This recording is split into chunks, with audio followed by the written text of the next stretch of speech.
प्रभु ता सत्यप्रिय महांती पूर्वतन बाचस्पति एवं मंत्री जन्मस्थान हूँ बालाघाटी। बालाघाटी टू विश्वनाथपुर भितर ए माटी एत स्वतंत्र आते वीर प्रसु माटी नंदिनी संस्कृति टू आरंभ कर भगवत पाणीग्राही पर्यंत चिंतामणि पाणीग्राही पर्यंत समस्ते यही माटी जन्म होते। बालकृष्ण दास माटी जन्म होते संगीत समय। तेणु आज दशहरा दिन सत्यप्रिय महांती जन्म से गोटे जमींदार परिवार से जन्म होते जन्म हो कटक शिक्षा प्राप्त हेले मधुबाबू सहित संपर्क दृष्टि स्वाधीनता संग्राम में रचनात्मक भूमिका अवलंबन करते बहुत दीर्घ वर्ष धरी।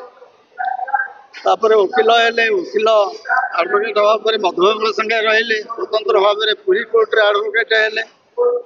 एवं से आरंभ है राजनैतिक जीवन।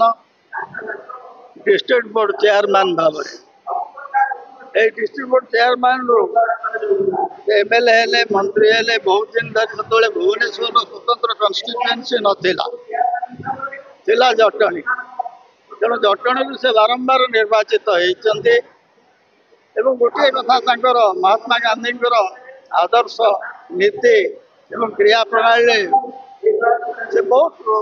अनुप्राणित होते। अनुप्राणित जीवन सारा खदड़ पिंधे कौन मादक द्रव्य सेवन के से करती ना लोक कम करने एत उत्साह एत आग्रह एवं जीवन में जब अवदान किसी थाए रेवेन्यू डिपार्टमेंट अवदान जगन्नाथ मंदिर टेम्पल एक्ट अवदान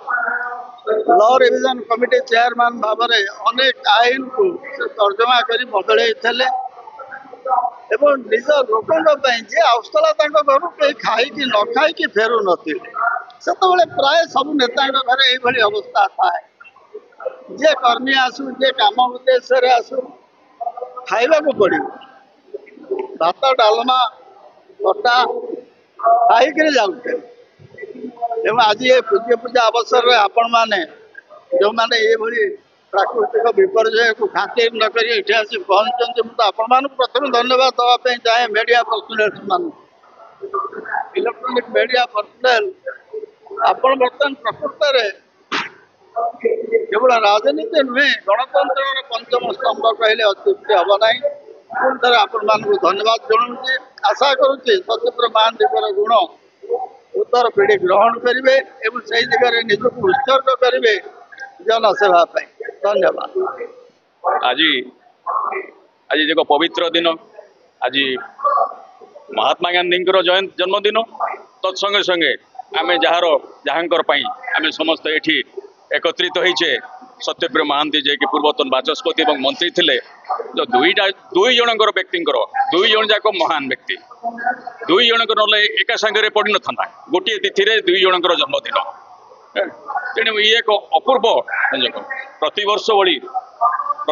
भली सत्यप्रिय जयंती यही दशहरा तिथि रे ही पालन कर आसुंती माने से गोटे जेनेरेशन चलीगले नेक्स्ट जेनेरेशन बर्तमान बोधे लगुच बोधे आज की बोधे ये 60-70 वर्ष है ये जन्म जयंती सत्यप्रिय महांती पालन कर एक राज्य स्तरीय कमिटी अच्छी ये कमिटी बसिक डिसाइड करती जे कौन कौन प्रस्ताव मान ग्रहण कर दिन रे आमे हेल्थ सेक्टर रे स्पोर्ट्स सेक्टर रे एजुकेशन सेक्टर रे मेरिटोरियस पिला आर्ट्स एवं आपण मानक बड़ी मीडिया जर्नलिस्ट जो माने सांबादिक आमे समस्त को ये क्षेत्र रे अवार्ड दिया जाए। विशेषकर ये अंचल हो अंचल बाहर मध्य आमे यही दिन मानक समस्त को अवार्ड दे था एवं सकाळु प्रतिदिन सकाळु प्रतिवर्ष यही सकाळु यही दशहरा तिथि रे जन्म जयंती तिथि रे माने लिंगराज महाप्रभु मंदिर ठारू आरंभ कर पूजा अर्चना ठार दिगानंद आश्रम ता संगे संगे एवं बीएमसी हॉस्पिटल रे फल बंटन रोगी मानू एवं ता पर एठी बालघाटी रे हॉस्पिटल रे फल बंटन चेतना बोली गोटे अनुष्ठान अच्छी जहाँकि एठी 15 जन हैंडिक्याप अच्छा पोशाक बंटन करा वृक्षरोपण करा सब कार्यक्रम मान सकाळु सरी तापर आम स्टाच्यू ठारू सत्यप्रिय महांती जो स्टाच्यू अच्छी बजार मेडिकल छकरे से प्रशासन बाहर की बर्तमान ये सभा कक्ष चली सभा चली बर्तमान यही सब कार्यक्रम मान प्रतिवर्ष भली यही वर्ष चलुची चलो ये।